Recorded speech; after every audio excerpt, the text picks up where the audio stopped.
Thanks for tuning in to the Lean 911 podcast, where you'll have a voice directly from the Gemba. I will rely on my 3 decades of Lean successes as well as my failures to answer your most challenging questions regarding your Lean transformation. I'm your host, Mark DeLuzio, President and CEO of Lean Horizons Consulting and the Principal Architect of the Danaher Business System. Looking forward to your questions. Now, let's go to the Gemba. Hi, Mark DeLuzio here with episode 24 of the Lean 911 podcast. This particular episode is called My View on Third-Party Awards and Certifications. And I know this might be a controversial topic.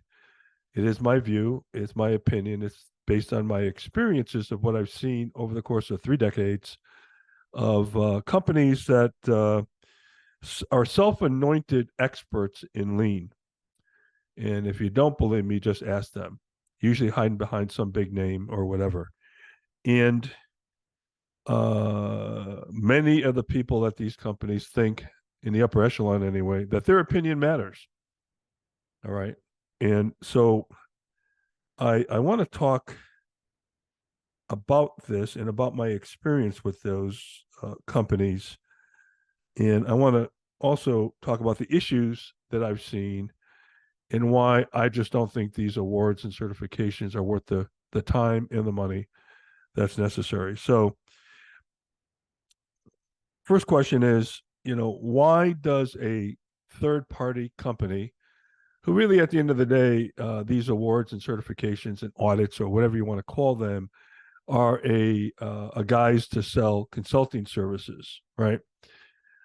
Seminars, books, publications, applications or subscriptions to websites, all of that, right? These are kind of the formats in that, and of course you got to renew your certification every year, which is interesting because that's kind of like a nice self-fulfilling business model. And hey, I give them a lot of credit for that.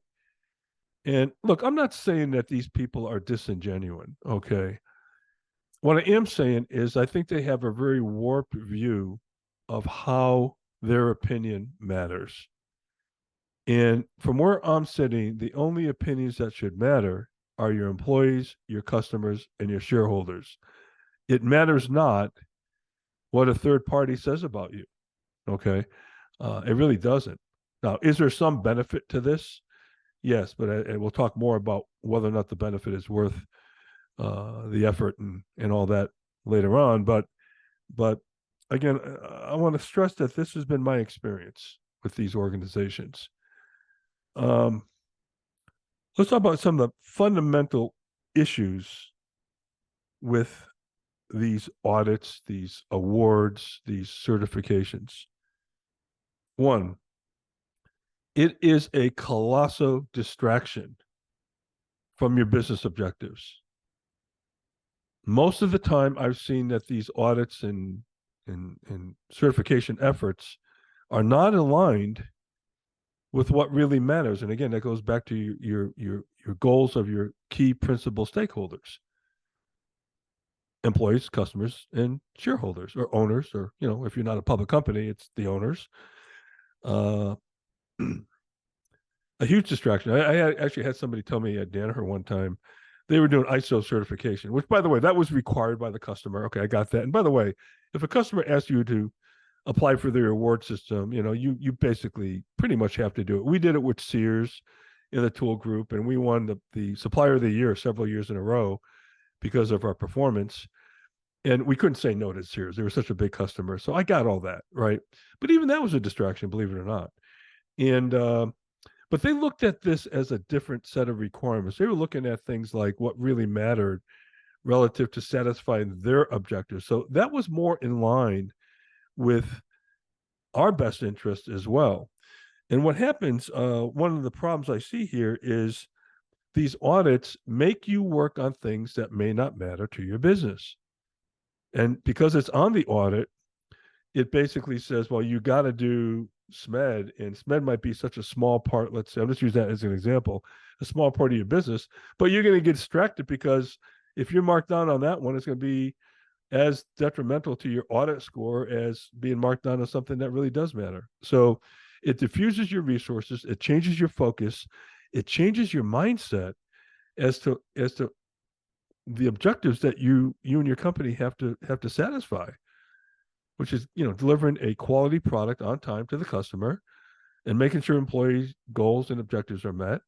And if you do those two things right, I think you're going to get into satisfying your shareholders. So I remember going to Honda in the when was it, in the 1990s on Marysville, Ohio, and they had a sign on the wall. When we did the tour, they said, "This is our priority: employees, customers, shareholders, in that order. If we don't take care of our employees, we can't take care of our customers. If we don't take care of our customers, we're not going to take care of our shareholders." That was their view. Nothing up there said a third party audit firm or consulting firm that were self-anointed again as being the experts in whatever it is they thought was important at the time. So again, that's those are two of the fundamental problems. But one of probably the big things, and you got to ask yourself what really makes them the quote unquote expert. And if you really think there's such thing as an expert, then you should be out of this business, because no lean person worth its salt would think they're the expert. We should all be thinking of ourselves as students. But if you go back and look at, probably to me, the biggest damage, besides diffusing resources and all that, is culturally what it means.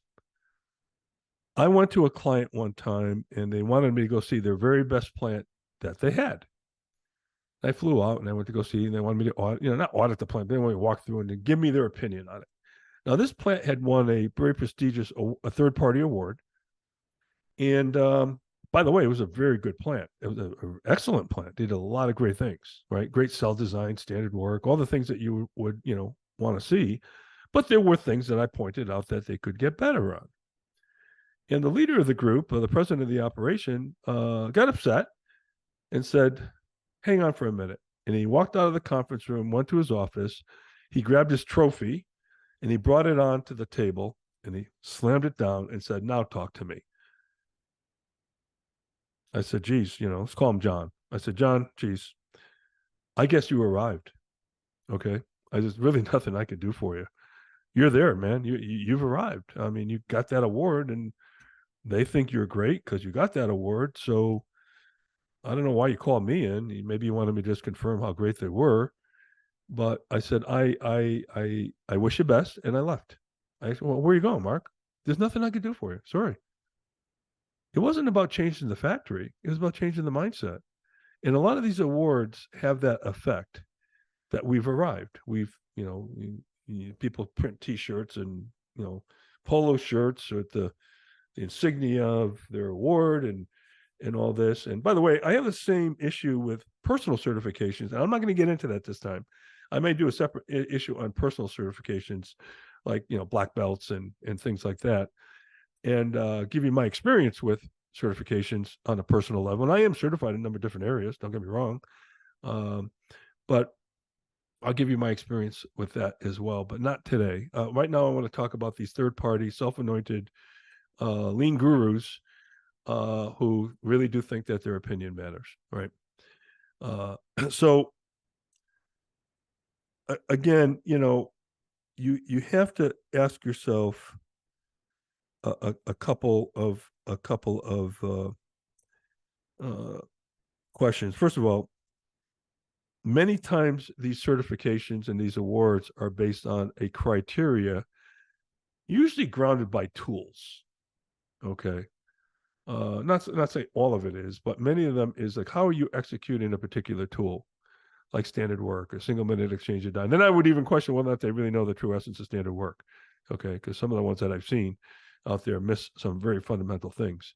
But so they don't look at it from a business perspective, but pretty much from a lean zealot perspective. And I'm going to have an episode on some of the mistakes that continuous improvement people make when they try to deal with upper management, and how they talk to them, and not really understanding what upper management's all about, and what makes what are their goals, and Are they speaking a foreign language when the CEO, for example, is thinking one thing and they're thinking something else? So that's another episode for another day.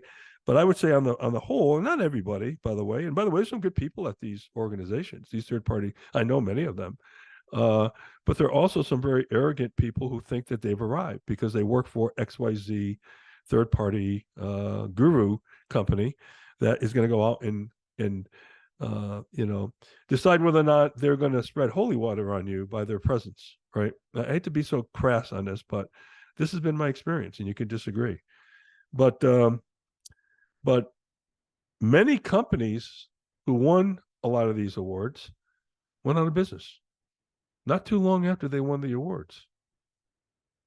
There's a company up in well, I don't want to mention any companies here, but a company that produced that actually got put down by the FDA because their product was contaminated, and this company had just won a prestigious certification award, and they shut the company down for over a year. Okay, it was in the news. I'm not even going to mention the product. There's another company, a big automotive supplier, who won. They were prolific in terms of their awards from this one organization, and they're out of business now. Okay, I know other companies that shortly, like a year later, are gone, but they won the award. Okay, so you're looking at a lot of check the box lean. And by the way, when we get into talking about lean offices and how they create audits, I have the same opinion about audits that corporate does on their operating units, and that'll be a whole separate conversation. But the same sin, if you will, exists there too, right? I'm anti-audit in that regard because they add more uh, negative uh, negative effects on businesses than they do help them. Okay, and there's more to that I'll talk about later. So anyway, you got to ask yourself, these companies that won these awards, uh, I'm not saying everybody went out of business. Don't get me wrong, but how could you win an award and shortly after that go out of business? There's something flawed in that. Now, do they do PDCA on their own process to say, well, what went wrong? I don't know. So there's two questions I want to leave you with. One, based on the time, the effort, and the money that you're going to spend on some third party self anointed opinion on your business, are you getting a commensurate value out of it? Now, some of you may say yes. Okay, well, more power to you. Go ahead and do it. Right?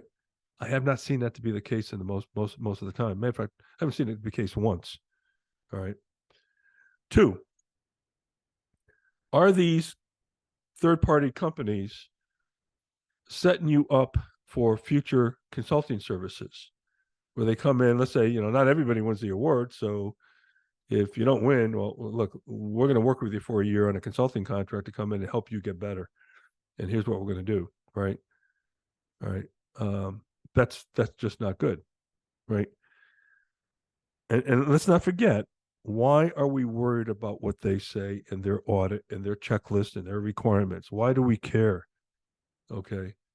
We should care about our employees, our customers, and our shareholders.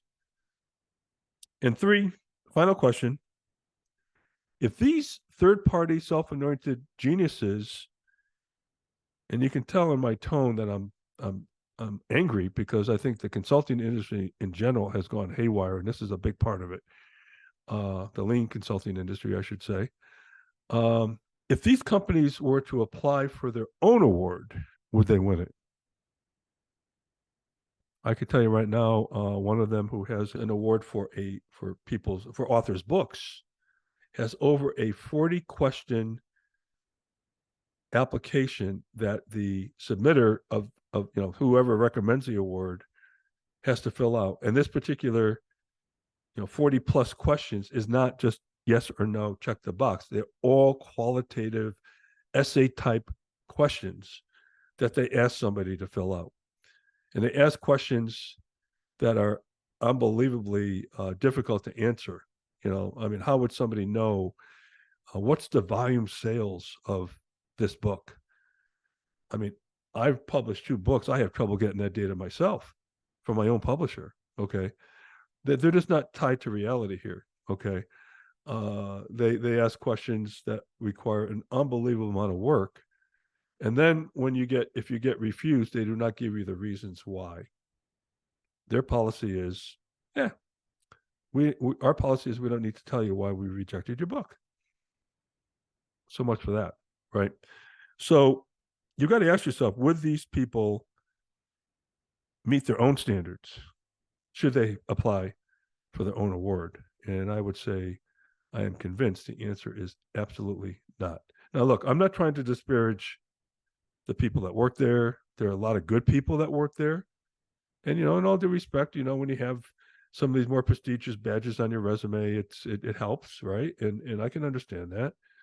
But if I'm a business person thinking about what value this brings to me, it's a non-starter. Sorry, it's a non-starter. And at Danaher, I did not allow any of these awards unless they were customer generated, customer requested. We did not allow any of these awards to come in because we knew what kind of distraction it would cause. All right. So anyway, my opinions. You feel free to disagree. That's fine. I know this is a little bit controversial. Write me at lean911.com. Mark at lean911.com. MARK, Mark at lean911.com. I'd love to hear your thoughts on this. All right. And I just thought I'd give you my 2 cents on this particular subject. Okay. Now, you may say, well, Mark, what makes you the expert? I don't know. I'm not an expert. I'm the first one to admit I'm a student. But I am reporting to you the damage that these organizations have inflicted on many different companies I've seen over the years. Okay. And it's just firsthand experience that I'm communicating to you. Now, did I just run into the wrong companies and, maybe, 95% of them are favorable? I don't think so. Because I've been on 5 continents, 45 countries, dozens of different industries all around the world. And I think I have enough observation points to put some validity in what I'm saying. Okay. But anyway, feel free to disagree. Feel free to agree. Love to hear your thoughts. Anyway, episode 24, my view on company third-party awards and certifications. And again, write me at Mark at lean911.com. Go to lean911.com to see all the episodes that are on there. We just finished up a 6-part series on problem solving. And God bless. We'll see you guys next time. Bye-bye.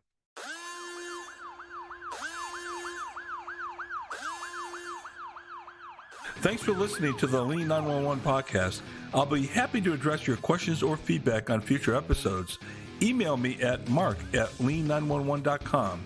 You can check out our other episodes by visiting our website at lean911.com, our YouTube channel, wherever you listen to podcasts. This is your host, Mark DeLuzio. Thanks for listening.